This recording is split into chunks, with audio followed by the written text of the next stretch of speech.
22 তারিখের বাজেটের পরে দেখবেন আমরা পশ্চিমবঙ্গের এমন কোন জায়গা নেই, এমন কোন সম্প্রদায় নেই, এমন কোন এলাকা নেই যে এলাকায় উন্নয়নের কথা আমরা ভাবিনি। আপনাদের সরকার আপনাদের জন্য কাজ করবে। নমস্কার, আলোর খোঁজে আরেকটা নতুন ভিডিওতে আপনাদের সকলকে স্বাগত জানাই। আজ 21শে জুন আন্তর্জাতিক যোগ দিবস। এই বিশেষ দিনে আলোর খোঁজের পরিবারের পক্ষ থেকে সকল বন্ধুদেরকে জানাই আন্তরিক শুভেচ্ছা ও অভিনন্দন। যোগের মাধ্যমে সুস্থ শরীর, সুস্থ মন ও সুন্দর জীবনের পথে এগিয়ে চলুন, এই কামনাই করি। বন্ধুরা, আগামীকাল পশ্চিমবঙ্গ সরকার বাজেট পেশ করার কথা। এই বাজেটের দিকে তাকিয়ে রয়েছে বাংলার লক্ষ লক্ষ সাধারণ মানুষ, যুব সমাজ, চাকরি প্রার্থী সহ স্থায়ী, অস্থায়ী ও চুক্তিভিত্তিক কর্মীদের পাশাপাশি সিভিক ভলেন্টিয়ার্সরাও। কারণ এই বাজেট থেকে অনেক নতুন ঘোষণা, গুরুত্বপূর্ণ সিদ্ধান্ত প্রত্যাশা করছেন সকল মানুষ। আপনি যদি একজন সিভিক ভলেন্টিয়ার্স হয়ে থাকেন তাহলে আজকের ভিডিওটা শেষ পর্যন্ত অবশ্যই দেখবেন। কারণ সিভিক ভলেন্টিয়ার্সদের বেতন সহ সিভিক ভলেন্টিয়ার্স নিয়ে গুরুত্বপূর্ণ বার্তা দিয়েছেন প্রিয় প্রণব বিশ্বাস দাদা। তার বক্তব্য বর্তমানে সিভিক ভলেন্টিয়ার্সদের মনে নতুন প্রত্যাশা এবং সিভিক ভলেন্টিয়ার্সদের তিনি তার বক্তব্যের মধ্যে প্রায়ই তুলে ধরেন। ভিডিও তার মূল্যবান বক্তব্য সমস্ত সিভিক ভলেন্টিয়ার্সদের মনে নতুন আশার সঞ্চার করবে। ভিডিওর সমস্ত কিছু ক্রেডিট প্রণব বিশ্বাস দাদার। বন্ধুরা, আশা করি সবাই ভালো আছেন।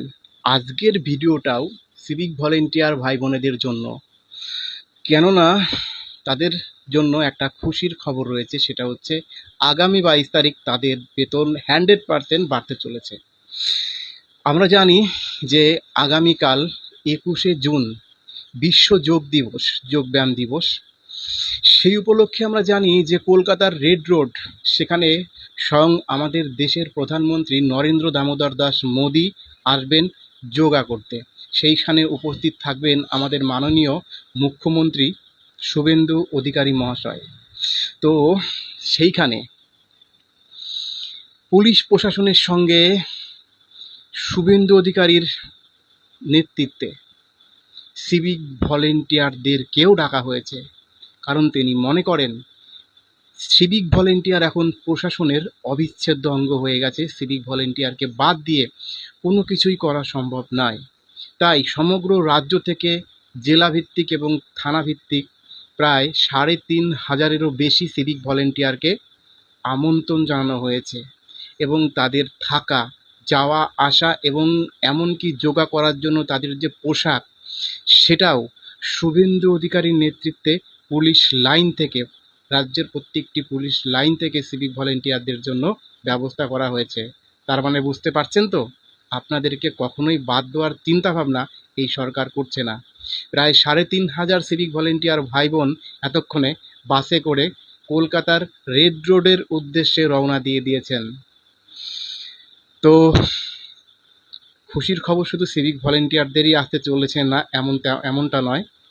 সমগ্র কন্ট্রাকচুয়াল কর্মী যারা রয়েছেন আমাদের এই পশ্চিম বাংলায়, যারা দীর্ঘদিন যাবৎ খুব কম বেতনে হাড় ভাঙা পরিশ্রম করছেন এবং মানুষকে পরিষেবা দিচ্ছেন, যাদের বেতন প্রত্যেক মাসে ট্রেজারি থেকে হতো, তাদের 100% বেতন বৃদ্ধি হতে চলেছে। তবে হ্যাঁ, এক লাফে তো আর সিভিক ভলেন্টিয়ারদের বেতন 10 থেকে 40 হাজার করা যাবে না। কারণ আমাদের এই রাজ্যে বিগত সরকার যিনি ছিলেন, তিনি প্রায় 9 লক্ষ কোটি টাকা ঋণের বোঝা চাপিয়ে গেছেন। তো সেটাকে মাথায় রেখে সিভিক ভলেন্টিয়ার এবং কন্ট্রাকচুয়াল যে কর্মীরা রয়েছে, তাদের যতটা সম্ভব বেতন বৃদ্ধি করা যায় ততটা এই সরকার করবেন। গোপন সূত্রের খবর এটাই। না হলে এই আগামীকাল যে যোগ দিবস হচ্ছে, সেখানে সিভিক ভলেন্টিয়ারদের এইরকম ঘটা করে আমন্ত্রণ শুভেন্দু অধিকারী মহাশয় জানাতেন না। ভালো থাকবেন সবাই। যে সমস্ত সিভিক ভলেন্টিয়াররা রেড রোডের উদ্দেশ্যে রওনা দিয়েছেন, ভাই তোমাদের কাছে অনেক রিকোয়েস্ট করে বলছি, ডিসিপ্লিন মেনে সব কিছু করবে। সিভিক ভলেন্টিয়ারের সম্মান যাতে আরও বৃদ্ধি পায় মুখ্যমন্ত্রী এবং প্রধানমন্ত্রীর সামনে, সেইভাবে সেই ডিসিপ্লিনে তোমরা সবাই যোগাসন করবে, ঠিক আছে? তো যোগাসন করে বাড়িতে ফিরে আসো, রাতে ঘুমাও, সকালবেলা মন দিয়ে আবার ডিউটি শুরু করো। সন্ধ্যের মধ্যে একটা ভালো খবর আমরা অবশ্যই মিডিয়া কিংবা টিভিতে দেখতে পাবো। ভালো থাকবেন সবাই। জয় হিন্দ, বন্দে মাতরম, ভারত মাতা কি জয়। সবার কল্যাণ হোক, সমস্ত কন্ট্রাকচুয়াল কর্মীর ভালো কিছু হোক এই আশায় রাখছি। আর সকলকে আরও একবার জানাই আগামীকাল 21শে জুন শুভ যোগা দিবসের অনেক অনেক অভিনন্দন। Good night.